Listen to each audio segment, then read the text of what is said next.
The morning sun cast long shadows across the dusty streets of Fallujah as Marine Sergeant Sarah Martinez adjusted her gear for what would become the longest day of her life.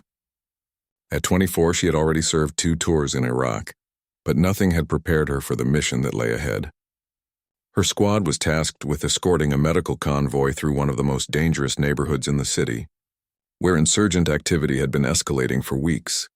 Sarah checked her weapon one final time as her team gathered around the armored vehicles. The convoy consisted of 3 Humvees carrying critical medical supplies to a field hospital that had been treating both American soldiers and Iraqi civilians caught in the crossfire. Her commanding officer, Lieutenant Colonel James Wright, briefed the team on the route they would take through the narrow streets, where every corner could hide danger. The convoy began its journey through the maze of concrete barriers and abandoned buildings that had become the landscape of war-torn Fallujah. Sarah rode in the lead vehicle, scanning the rooftops and alleyways for any signs of trouble. The radio crackled with updates from other units operating in the area, painting a picture of a city on edge. As they approached the halfway point of their route, Sarah noticed something that made her stomach tighten with concern. The streets, which had been relatively quiet moments before, were now completely empty. No civilians, no children playing, no vendors at their stalls. In her experience, this kind of sudden silence meant only one thing: trouble was coming. She keyed her radio and alerted the other vehicles in the convoy. "This doesn't feel right," she transmitted to her team. "Keep your eyes open and be ready for anything." The driver of their vehicle, Corporal Mike Chen, nodded grimly as he navigated around a pile of debris that hadn't been there during their reconnaissance the day before. The attack came without warning. A massive explosion erupted from an improvised explosive device hidden beneath a pile of rubble, lifting the rear vehicle off the ground and filling the air with smoke and debris. Before Sarah could fully process what was happening, the sharp crack of automatic weapons, fire echoed from multiple directions as insurgents opened fire from concealed positions. Sarah's training kicked in immediately as she coordinated her team's response while bullets whizzed past their position. She could see muzzle flashes coming from windows and doorways on both sides of the street, indicating they had driven straight into a carefully planned ambush. The medical supplies they were protecting suddenly seemed less important than the lives of her fellow Marines, who were now fighting for their survival. The radio filled with urgent communications as Sarah's team attempted to establish defensive positions while calling for backup. She could hear the voices of her squad members reporting their status and requesting immediate support from any available units in the area. The sound of incoming mortar rounds added another layer of danger as the insurgents escalated their attack. Despite the chaos surrounding her, Sarah maintained her focus on keeping her team alive and completing their mission. She knew that the medical supplies in their convoy could mean the difference between life and death for wounded soldiers and civilians at the field hospital. The weight of that responsibility drove her to make decisions that would soon put her own life in grave danger. As the firefight intensified, Sarah realized they were vastly outnumbered and would need to fight their way out of the kill zone. She began formulating a plan that would require extraordinary courage and would ultimately lead to the moment that would test every ounce of her strength and determination to survive against impossible odds. The ambush had turned the quiet street into a battlefield within seconds. Sarah's convoy was trapped between buildings filled with hostile fighters who seemed to know exactly where to position themselves for maximum damage. The lead vehicle had taken several hits, and Sarah could see that Corporal Chen was struggling to keep them mobile while dodging incoming fire from multiple directions. Sarah made a split-second decision that would change everything. She spotted a group of insurgents attempting to flank their position from a building on the left side of the street. If they succeeded, her entire team would be caught in crossfire with no escape route. Without hesitation, she grabbed her rifle and a handful of grenades, then kicked open the door of her Humvee. "Cover me," she shouted to her team as she rolled out of the vehicle and took position behind a concrete barrier. The sound of bullets striking the ground around her filled the air, but Sarah focused on the task at hand. She had identified the building where the flanking maneuver was originating, and she knew she had to neutralize that threat before it was too late. Moving from cover to cover, Sarah advanced toward the building while her team provided suppressing fire. She could hear Lieutenant Colonel Wright on the radio coordinating with other units, but she knew help was still minutes away. Those minutes felt like hours when every second brought new danger and the possibility that one of her fellow Marines might not make it home. As Sarah reached the entrance to the building, she could hear voices speaking in Arabic from the upper floors. She knew she was walking into a trap, but her team's survival depended on eliminating the threat from this position. She pulled the pin from a grenade and counted the seconds before tossing it up the stairwell, then pressed herself against the wall as the explosion shook the entire structure. The blast had done its job, but Sarah knew there were still hostiles in the building. She began clearing the rooms one by one, using the combat techniques she had drilled countless times during training. Each doorway could hide an enemy fighter, and each step forward required absolute focus and split-second decision-making that could mean the difference between life and death. On the second floor, Sarah encountered her first direct confrontation with an insurgent fighter. The man appeared suddenly from behind a doorway, raising his AK-47 toward her position. Sarah's reflexes saved her life as she dove to the side and returned fire, neutralizing the threat before he could get off a shot. The adrenaline pumping through her veins sharpened her senses and heightened her awareness of every sound and movement around her. She continued her advance through the building, knowing that every moment she spent inside increased the danger to her team outside. The radio chatter from her squad indicated they were holding their position, but taking heavy fire from multiple directions. Sarah pushed forward, driven by the knowledge that her actions could tip the balance of the firefight in their favor. As she reached the top floor of the building, Sarah could see the full scope of the ambush through a broken window. At least 20 insurgent fighters had positioned themselves in buildings throughout the area, creating an elaborate kill zone designed to trap and eliminate her convoy. The sight filled her with both anger and determination as she realized the level of planning that had gone into this attack. Sarah set up her position at the window and began engaging targets with precision fire, using her elevated position to support her team below. She could see the immediate impact of her efforts as the pressure on her convoy began to ease, but just as she started to feel they might have a chance of fighting their way out, she heard footsteps on the stairs behind her and realized she was about to face the fight of her life. The sound of multiple sets of boots on the stairs below sent ice through Sarah's veins. She had managed to clear most of the building, but now it seemed like reinforcements had arrived to trap her on the top floor. She quickly assessed her situation and realized she had limited ammunition left and no clear escape route. The window behind her offered only a 3-story drop to the concrete street below. Sarah positioned herself at the top of the stairwell and prepared for what would become the most intense firefight of her military career. As the first insurgent appeared around the corner, she engaged with controlled bursts of automatic fire. The narrow stairwell worked to her advantage, creating a bottleneck that prevented the attackers from using their numerical superiority effectively. The firefight in the stairwell was brutal and close quarters. Sarah used every piece of cover available, ducking behind concrete walls and using the architecture of the building to her advantage. Bullets flew in both directions as she fought to maintain her position while conserving her dwindling ammunition supply. The sound of gunfire echoed through the building like thunder in a concrete canyon.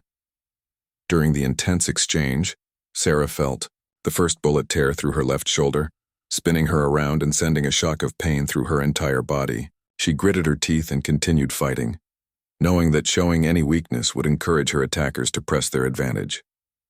Blood began to seep through her uniform, but adrenaline kept her focused on the immediate threat. 2 more. Bullets found their mark as Sarah continued her desperate defense of the stairwell. One grazed her right leg while another struck her in the side just below her body armor. Each impact sent waves of pain through her body, but she forced herself to remain conscious and continue returning fire. She knew that if she lost consciousness, or lost control of the stairwell, both she and her team below would be doomed. The insurgents seemed to realize they were facing a determined and skilled opponent who would not give up easily. They began coordinating their attacks, with some fighters providing suppressing fire, while others attempted to advance up the stairs. Sarah found herself fighting multiple opponents simultaneously, requiring her to divide her attention and ammunition between different threats. As the firefight continued, Sarah began to hear the distant sound of helicopters approaching the area. She knew that backup was finally on the way, but she also realized she needed to survive long enough for help to arrive. Her radio had been damaged during the fighting, leaving her unable to communicate with her team or coordinate with the incoming support. The 7th and 8th bullets struck Sarah almost simultaneously, one hitting her in the right arm and another in her left leg. The impact sent her stumbling backward, but she managed to maintain her grip on her weapon and continue fighting. She could feel her strength beginning to fade as blood loss took its toll, but the sound of the approaching helicopters gave her the motivation to keep fighting. Sarah's vision began to blur slightly as the 9th and 10th bullets found their mark, striking her in the torso despite her body armor. She realized that her defensive position was becoming untenable, but she also knew that giving up the stairwell would allow the insurgents to set up positions that could devastate her team below. She made the decision to hold her ground regardless of the personal cost. The sound of the helicopters grew louder, and Sarah could hear the distinctive rotor noise of military aircraft circling the area. She knew that help was close, but she also realized that she was running out of time and ammunition. The insurgents seemed to sense this as well and began pressing their attack with renewed intensity. As bullets 11 and 12 tore through her body, Sarah felt herself beginning to weaken significantly. But somewhere in the distance, she could hear a new sound that filled her with hope. The rapid, controlled gunfire of American Special Forces engaging targets throughout the area. The SEALs had arrived and the tide of battle was about to turn. The arrival of the Navy SEALs changed the dynamic of the battle instantly. Sarah could hear the precise, coordinated gunfire of the Special Operations Team as they systematically engaged insurgent positions throughout the neighborhood. The sound of their weapons was different from the chaotic firing she had been hearing. Controlled, professional, and devastatingly effective. Despite the hope that filled her heart, Sarah's situation remained desperate. The 13th bullet caught her in the lower back as she attempted to change positions in the stairwell. The impact sent shockwaves of pain through her entire body, and she realized that her spine might have been damaged. Her legs began to feel weak and unresponsive, but she forced herself to continue fighting from her position on the floor. The insurgents in the stairwell seemed to sense that their window of opportunity was closing rapidly. The sound of SEAL team operations growing closer meant that their escape routes were being systematically cut off. This desperation made them more aggressive and reckless in their attacks, sending more bullets in Sarah's direction as they tried to finish her off before the special forces reached the building. Bullet 14 struck Sarah in her right shoulder, shattering her collarbone and making it nearly impossible to maintain a proper firing position. She was forced to switch to her sidearm, a decision that significantly reduced her effective range and firepower. Blood loss was making her dizzy, and she could feel her strength ebbing away with each passing moment. From her position at the top of the stairwell, Sarah could hear radio communications echoing through the building as the SEAL team coordinated their approach. The professional chatter filled her with relief, knowing that these elite warriors were methodically clearing the area and would soon reach her position. She just needed to hold on a little longer. The 15th and final bullet hit Sarah in her left side, puncturing her lung and making breathing extremely difficult. She collapsed against the wall, struggling to maintain consciousness as her body began to shut down from massive blood loss and trauma. Her vision tunneled, and the sounds around her began to fade as shock set in. Despite her critical condition, Sarah managed to maintain her grip on her sidearm and keep her eyes focused on the stairwell. She knew that if any insurgents made it past her position, they could potentially harm the SEAL team members who were coming to rescue her. Even in her weakened state, her sense of duty and loyalty to her fellow service members kept her alert and ready to fight. The sound of boots on the stairs returned, but this time Sarah heard something that made her heart race with relief. English voices speaking in the calm, professional tones of special operations personnel. "Friendly forces coming up," she heard someone call out using the standard announcement to prevent friendly fire incidents. Sarah tried to respond but found that her voice was barely a whisper. She managed to lower her weapon and raise one trembling hand to signal that she was an American soldier. The effort nearly caused her to lose consciousness, but she forced herself to stay awake as the first SEAL team member appeared at the top of the stairs. The Navy SEAL who reached her was a seasoned combat veteran named Chief Petty Officer Marcus Rodriguez. He immediately assessed Sarah's condition and began calling for medical evacuation, while his team members secured the rest of the building. His training in combat medicine kicked in as he began treating her most serious wounds and establishing an IV line to combat shock and blood loss. "Stay with me, Marine," Chief Rodriguez said firmly but kindly as he worked to stabilize Sarah's condition. You've done an incredible job here, but we need you to keep fighting just a little longer. The medics are on their way and we're going to get you out of here." Sarah tried to speak, to tell him about her team and the medical convoy that had been trapped in the ambush. Chief Rodriguez seemed to understand her concern and quickly briefed her on the situation. The SEAL team had successfully neutralized the insurgent positions, and her fellow Marines were safe and already being evacuated from the area. As the medical team arrived and began preparing Sarah for emergency transport, she finally allowed herself to close her eyes. She had taken 15 bullets and survived long enough for the SEALs to arrive and rescue not only her, but her entire team. The miracle of her survival was just beginning to unfold. The medical helicopter that airlifted Sarah from Fallujah to the combat support hospital was a blur of urgent activity and life-saving procedures. The flight medics worked frantically to stabilize her condition during the short but critical journey. Her blood pressure had dropped dangerously low, and she had lost consciousness multiple times during the initial treatment at the landing zone. Dr. Amanda Stevens, the trauma surgeon who received Sarah at the hospital, later described her condition as one of the most severe gunshot wound cases she had ever encountered. 15 bullet wounds had caused massive internal damage, including punctured organs, shattered bones, and significant blood loss. The medical team immediately rushed Sarah into emergency surgery, knowing that every minute was crucial for her survival. The first surgery lasted 8 hours as Dr. Stevens and her team worked to repair the most life-threatening injuries. They removed bullet fragments from her lungs, repaired damaged blood vessels, and stabilized her spine where one bullet had come dangerously close to severing her spinal cord. The complexity of her injuries required multiple specialists working together in a coordinated effort to save her life. During the surgery, Sarah's condition became critical several times. Her heart stopped twice on the operating table, requiring the medical team to perform emergency resuscitation procedures. Dr. Stevens later said that Sarah's physical fitness and mental toughness were the primary factors that allowed her to survive injuries that would have killed most people.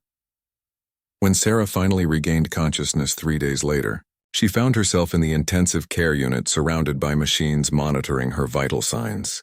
Lieutenant Colonel Wright was sitting beside her bed, having flown to the hospital as soon as he received word of her condition. The relief on his face was evident as she opened her eyes and tried to speak. "Your team is safe," were the first words he spoke to her, knowing that this would be her primary concern. "Everyone made it out because of what you did in that building." The medical convoy reached its destination, and those supplies saved 12 lives that day. His voice carried a mixture of pride and emotion as he described how her actions had prevented a potential massacre. The road to recovery would be long and challenging for Sarah. She faced multiple additional surgeries to repair damage that couldn't be addressed during the initial life-saving operation. Physical therapy would be necessary to regain full use of her left arm and to overcome the weakness in her legs caused by the bullet that had grazed her spine. News of Sarah's survival spread quickly through the military community and eventually reached the media. Her story became a symbol of courage and determination in the face of overwhelming odds. Fellow service members from around the world sent messages of support and encouragement as she began her recovery process. The Navy SEALs who had rescued her visited Sarah during her hospital stay. Chief Petty Officer Rodriguez brought her a photograph of the building where she had made her stand, showing the extensive damage from the firefight. He explained how her actions had not only saved her own team but had also provided crucial intelligence about insurgent operations in that area of Fallujah. Sarah's parents flew from their home in Texas to be with her during her recovery. Her mother, Maria Martinez, broke down in tears when she first saw her daughter connected to all the medical equipment. Her father, retired Army Sergeant First Class Roberto Martinez, understood the magnitude of what his daughter had accomplished and felt an overwhelming sense of pride, mixed with relief. The psychological impact of the battle was something Sarah would have to address alongside her physical recovery. The memories of the firefight and the intense fear she had experienced were difficult to process. Military psychologists worked with her to help manage the symptoms of post-traumatic stress that naturally accompanied such a traumatic experience. As Sarah's condition stabilized and she began to show signs of improvement, discussions began about military decorations and recognition for her actions. Her commanding officers were unanimous in their recommendation that she receive the highest possible honors for her heroism and selfless service. During the ambush in Fallujah, the miracle of Sarah's survival extended beyond just staying alive. Despite taking 15 bullets and suffering massive trauma, she was making progress that surprised her doctors. Her determination to recover and return to duty became an inspiration to other wounded warriors who were fighting their own battles to overcome combat injuries. 6 months after the ambush in Fallujah, Sarah stood in the East Room of the White House surrounded by her family, fellow Marines, and the Navy SEALs who had saved her life. President Bush was about to award her the Navy Cross, the second highest military decoration for valor, in recognition of her extraordinary heroism during the firefight that could have claimed her life and the lives of her entire team. The ceremony was both a celebration of her survival and a recognition of the incredible courage she had demonstrated in the face of overwhelming odds. As the president read the citation describing her actions, Sarah reflected on the journey that had brought her to this moment. The months of painful rehabilitation, the countless hours of physical therapy, and the emotional healing required after such trauma had all led to this recognition of her service. Dr. Stevens, who had performed the life-saving surgery, was present at the ceremony as a special guest. She later described Sarah's recovery as nothing short of miraculous, explaining that patients with similar injuries typically face much longer recovery periods and often permanent disabilities. Sarah's determination to return to full duty had driven her to exceed every medical expectation. The citation read at the ceremony detailed how Sarah's actions had not only saved her own team but had also provided crucial tactical advantages to the SEAL team that responded to the ambush. Her decision to single-handedly assault the insurgent position had disrupted their coordinated attack and prevented what intelligence reports later confirmed was planned to be a devastating ambush involving multiple Marine units. Chief Petty Officer Rodriguez, now a close friend, stood among the audience with tears in his eyes as he remembered finding Sarah barely conscious, but still gripping her weapon and ready to defend her position. He later told reporters that encountering such dedication and courage had been one of the most inspiring moments of his military career. Following the White House ceremony, Sarah returned to active duty with her unit. Despite offers to accept medical retirement or transfer to less demanding assignments, she chose to remain with her Marine Corps family. Her experience in Fallujah had only strengthened her commitment to serving her country and protecting her fellow service members. The building in Fallujah, where Sarah made her stand, was later secured and investigated by military intelligence teams. They discovered that the insurgents had been planning the ambush for weeks and had intended to use it as a propaganda victory by capturing or killing an entire American convoy. Sarah's disruption of their plan had prevented a major tactical and psychological victory for enemy forces. Sarah began speaking at military training facilities and veteran organizations, sharing her story to inspire other service members and help them understand the importance of never giving up. Even in the most desperate circumstances, her presentations emphasized the critical role that teamwork, training, and mental toughness play in survival situations. The medical supplies that Sarah's convoy had been protecting reached their destination and were used to save the lives of 12 wounded soldiers and civilians. This fact became particularly meaningful to Sarah, as it validated the importance of the mission that had nearly cost her life. Knowing that her sacrifice had directly contributed to saving others gave deeper meaning to her survival and recovery. The bond between Sarah and the SEAL team members who rescued her became a lasting friendship that extended well beyond their military service. They remained in regular contact, supporting each other through various challenges and celebrating each other's achievements in both military and civilian life. As Sarah continued her military career, she carried with her the lessons learned during those desperate minutes in Fallujah. The experience had taught her that courage isn't the absence of fear, but the determination to do what's right despite that fear. Her story became a testament to the incredible resilience of the human spirit and the power of training, teamwork, and unwavering determination.